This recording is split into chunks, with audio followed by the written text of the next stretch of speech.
Okay so आज हम discuss करेंगे our journey from Delhi to Vancouver via Doha okay right. So हमने travel किया था 27th ऑफ जुलाई को and we went to Bombay first. Bombay के बाद हम दोहा गए थे। दोहा में we had a stay for 2 days, हाँ 2 day 2 night का till the time we got a RT-PCR test. उसके बाद हम वहाँ पे रुके एंड देन हमारी नेक्स्ट फ्लाइट थी टू फ्रैंकफर्ट। ओके, मोस्टली जो भी कनाडा जा रहे हैं वो अभी 2 ही रूट से जा रहे हैं, या तो ये मैक्सिको है या वो फ्रैंकफर्ट है। सो फ्रैंकफर्ट में हमारा ट्रांजिट था, that means we don't have to go out, हमें वहीं पे वेट करना था। एंड देन 1 बजे करीब हमारी फ्लाइट थी दोपहर में एंड ले ओवर था, right, it was just a ले ओवर। हमने वहाँ पे कोई स्टे नहीं किया एंड हमने RT-PCR टेस्ट भी दोबारा वहाँ पे नहीं किया।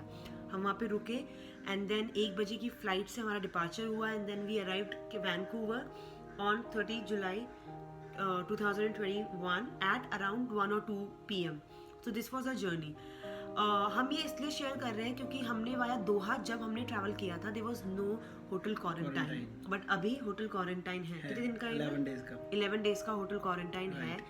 Although you know one thing I would like to say कि people who are going from Mexico, इससे बेटर है कि आप दोहा से जाओ क्योंकि दोहा का करेंसी रेट कम है। वहाँ पे अगर आप जाते हो एंड वहाँ पे भी अगर आप क्वारंटाइन होते हो, जो हो सकते हैं क्योंकि people are going to Serbia, वहाँ पे भी लोग क्वारंटाइन हो रहे हैं, होटल क्वारंटाइन हो रहे हैं। इससे बेटर है कि आप दोहा में हो जिसका करेंसी रेट ऑलरेडी बहुत कम है। इसके अलावा हमें कोई इवन दिक्कत आई थी एक्सेप्ट इंडिया के इमिग्रेशन में हमें थोड़ी प्रॉब्लम आई थी। They were asking lot of question and उन्होंने बोला था आप दोहा क्यों जा रहे हो, आप दोहा डायरेक्ट कनाडा क्यों नहीं जा रहे हो या फ्रैंकफर्ट क्यों नहीं जा रहे हो। सो उस चीज़ पे थोड़ा सा था, बट वो बहुत ही माइनर चीज़ था, इतना कोई बड़ा नहीं था। अदरवाइज पूरी दोहा हमें कोई प्रॉब्लम नहीं हुई। एक स्टार्टिंग में दिक्कत आई थी इंडिगो में, सिर्फ इंडिगो क्या है कि करेंसी मांग रही थी कि कैश होना चाहिए, मिनिमम बैलेंस होना चाहिए, और कतर एयरवेज जाओगे और एयरवेज ऐसे कुछ नहीं कर रही थी। राइट। सो आपको पॉलिसी पता होनी चाहिए कि जिस कंट्री में आप रुकोगे उस कंट्री की क्या पॉलिसी है। और इंडिगो एयरलाइंस की भी मतलब अलग पॉलिसी होती है। इंडिगो की भी पॉलिसी की अलग है। अगर आप कतर एयरवेज से जा रहे हो तो ऐसी कोई पॉलिसी नहीं थी क्योंकि हम कतर एयरवेज से हम जा रहे थे, दैट मींस हम कतर छोड़ रहे थे। अगर इधर से हम दोहा जाएंगे थ्रू कतर एयरवेज तो कोई भी उसकी बारे में पूछ नहीं रहा, डॉक्यूमेंट कैश के बारे में। राइट। सो देखो बहुत सिंपल है, अगर आप कहीं पे भी ट्रैवल कर रहे हो, पहली बात आपको एयरलाइन की पॉलिसीज पता होनी चाहिए कि पॉलिसी एयरलाइन की क्या है उस पर्टिकुलर कंट्री के लिए, उस जगह जहां आप जा रहे हो उनकी क्या अपनी पॉलिसी है।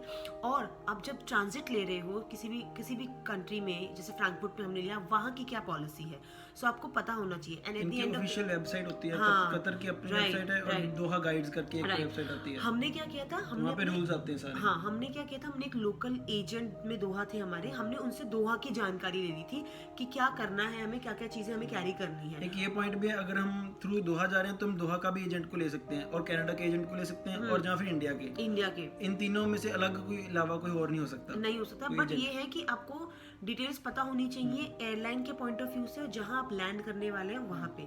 दूसरी चीज ये है कि जो भी रिजर्वेशन आप बनाए वाया एजेंट और एनीवन, उसको वेरीफाई कर ले। जैसे ईरवल ने क्या किया था, वो हर एक चीज चेक कर रहा था कि हाँ ये होटल है या PNR नंबर होता है, वो PNR नंबर ऑफिशियल वेबसाइट पे जाके हम चेक कर सकते हैं कि हमारा ये टिकट आ जाती है पूरी कि वैलिड है कि नहीं, वैलिड है या नहीं है। होटल सब ये इसी ने चेक किया था, मैंने कुछ चेक नहीं किया था। सो मैंने सिर्फ इंडिगो की बुक करी थी, ये मैंने खुद मैनुअली बुक की थी from India to, refundable booking थी, इंडिया टू दोहा। मैंने खुद इंडिगो की वेबसाइट पे जाके बुकिंग की थी। फर्दर जो दोहा टू फर्दर बुकिंग थी वो हमारे एजेंट के थ्रू थी। अगेन वो हमने दोबारा से चेक किया था, वेरीफाई किया था कि ये सही है या नहीं है। उसके बाद हम लैंड कर गए थे वैंकूवर। ऑल्दो हमारी जर्नी बहुत सेफ है and mostly it's not about us, जितने भी स्टूडेंट ट्रैवल कर रहे हैं they are scared, you know, किसी को भी कंफर्म नहीं है कि जो रूट वो ले रहे हैं वो सही है या नहीं है, क्या क्वेश्चंस पूछे जाएंगे।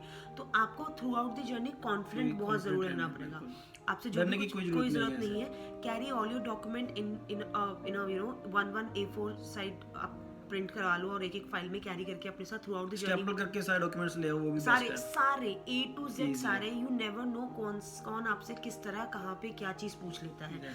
और एक और चीज है, don't carry too much hand luggage with you. Check in में तो चलो जो लिमिट होगा उसी में यू कैन कैरी इट, लेकिन don't carry too much hand luggage, क्योंकि ईरवल के साथ चेक इन में डाल दिया था मेरा, ये कर दिया था। ईरवल के साथ ये हुआ था कि उसका जो हैंड लगेज, उसका दिख ज्यादा रहा था हैंड लगेज, हालांकि वो बैग उतना ही था जितना वो कैरी कर रहा था, बट वो दिख ज़्यादा रहा था, तो इसलिए हमारा फ्रैंकफर्ट में उन्होंने बैग लेके वो चेक इन में डाल दिया। और लकीली उसमें कुछ इतना इंपॉर्टेंट था नहीं, बट इन केस अगर आप अपने साथ कुछ इंपॉर्टेंट कैरी कर रहे हो जो आपको फ्लाइट में चाहिए हो, तो इट शुड लुक स्मॉल, इतना ज़्यादा वो दिखना नहीं चाहिए। जैसे मेरे पास भी था, डॉक्यूमेंट्स अपने लैपटॉप बैग में रख दो, सारी चीज़ें, हाँ बहुत ज़रूरी है, राइट। और सारे डॉक्यूमेंट्स स्पेशली और पासपोर्ट शुड बी हैंडी, क्योंकि हर थोड़ी देर में they ask for the same. हमें दोहा में कोई दिक्कत नहीं हुई इमिग्रेशन या किसी भी चीज़ को लेके, हमें फ्रैंकफर्ट में कोई दिक्कत नहीं हुई, कोई भी परेशानी नहीं हुई, किसी ने हमसे कुछ नहीं पूछा, हम जस्ट जा रहे थे, चीज़ें दिखा के वेरीफाई करके हम जा रहे थे, and then it was so smooth, बहुत स्मूथ था।